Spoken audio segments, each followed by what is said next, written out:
Jakarta adalah sebuah baskom yang dikelilingi oleh beton-beton tol lingkar luar. Baskom yang sebagian besar dasarnya sudah padat oleh beton. Resapan air yang kian menipis. Jakarta sebagai kota air tidak pernah sungguh-sungguh dirancang sesuai dengan karakter alamnya. Jakarta sebagai kota baskom tidak hanya sasaran empuk untuk banjir air, tetapi juga banjir penduduk, kendaraan bermotor, polusi, banjir korupsi, kekerasan, gaya hidup konsumeristis, banjir duit, pembangunan yang memperkosa lingkungan dan mengorbankan rakyat kecil. Kota yang tidak malu melihat dirinya telah kehilangan sebagian besar sejarah masa lalunya.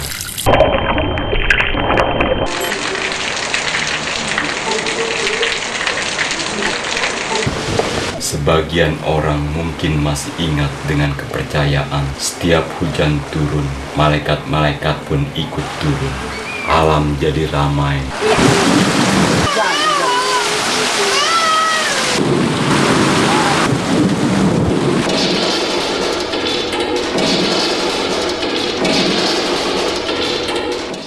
Namun hujan di bulan Januari 2002 sungguh buset. Banjir melanda tidak hanya di Jakarta, tetapi di beberapa kota lainnya.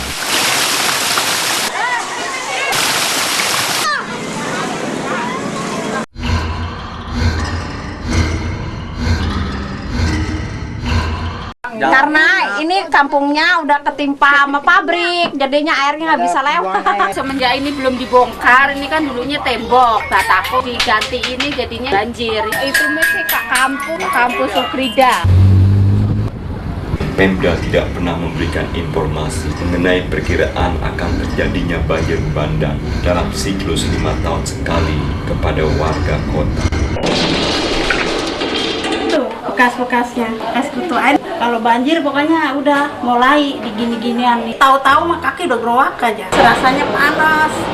Ketika setelah banjir, tikusnya keusir-usir dari rumahnya, ininya lari kemana dia. Nah kalau ini nggak ada, dia ini akan tinggal di mana? Tikus ini, itu juga tempat hidup binatang banyak. 365.435 orang mengungsi. 52 orang meninggal karena hanyut dan demam berdarah. Ngungsi kemana? Ada di kampung saya berapa? Sedang usaha kita di sini. 35.600 orang sakit, terutama diare. Orang Paruranya nggak pernah Ngontrol sama warganya yang tenggelam mana gitu, yang namanya parah. Ini enggak ya? Pengennya sih orang kampung biar supaya masuk TV, pemerintahnya biar tahu. 12 orang meninggal karena leptospirosis. Protes terhadap Pemda DKI dilakukan bertubi-tubi. Dari soal anggaran banjir yang dikorup hingga tata ruang kota yang tidak mempertimbangkan kepentingan rakyat. Kampung sini paling cakep, paling bersih. Belum ada pabrik. Waktu belum ada pabrik, belum ada gudang, orang kontrakan juga paling rame. Sekarang pas begitu ada pabrik, banjir, sepi. Ting, ting, orang nggak dimandi. Anggaran banjir besarnya tak terkira. Dalam APBD DKI 2002 untuk subsektor sumber daya air dan pengendalian banjir 293 miliar lebih, untuk sektor lingkungan hidup dan tata ruang 233 miliar lebih, dana perbaikan lingkungan 22 miliar lebih, sisa APBD DKI 2001 560 miliar untuk dana darurat. Tapi kini rakyat menuntut DPRD-nya, menuntut wakilnya untuk memberhentikan Setioso tidak dengan hormat karena dia tidak bisa menjalankan mandat yang sudah diberikan oleh rakyat. Jaringan rakyat miskin kota melakukan berbagai aksi berkoalisi dengan berbagai ornop lain.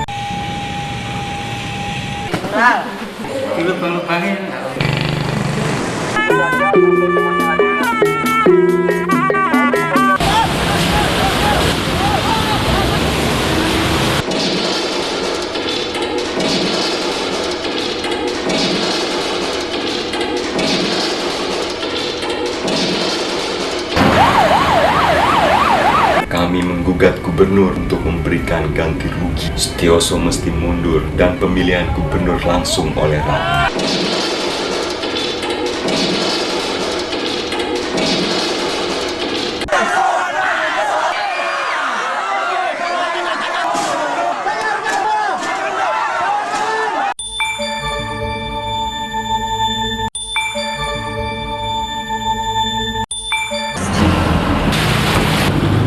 Modal sosial bukanlah dagangan politik.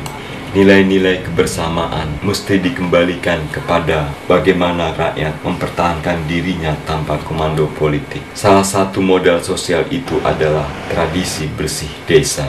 Modal sosial seperti ini justru muncul bersama dengan datangnya banjir yang melanda banyak daerah di negeri kita, sekaligus menjelaskan bagaimana macet dan korupnya birokrasi pemerintahan kota. Acara bebenah kota ini dilakukan untuk menghadapi berbagai masalah setelah banjir usai, antara lain bersih-bersih dan perbaikan fasilitas kampung yang rusak, sembako untuk mereka yang belum bisa kembali bekerja. Beres dan.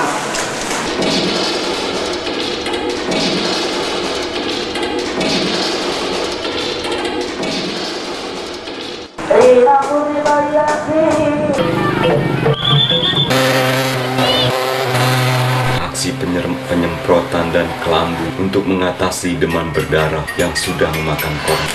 2, 3, 1, 3 berapa? 9.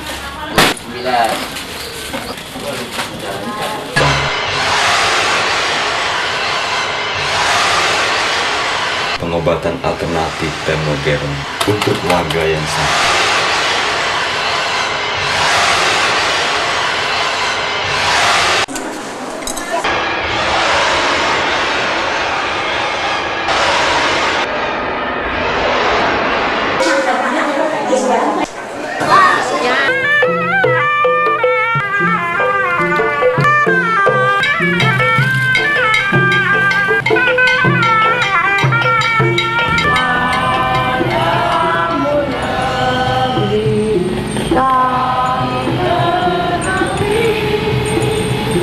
Ada sampah, ada sampah masyarakat.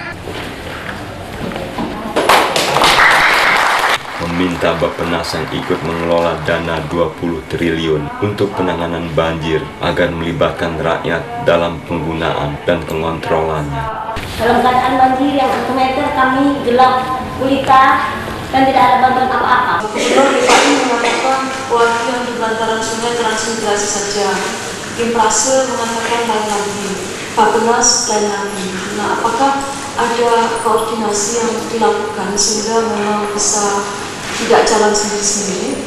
Kita harus membangkitkan self governance di tingkat terbawah sampai korupsi itu sudah yang lama, sudah mendarah daging dan itu sudah menyusup kepada suatu pikiran.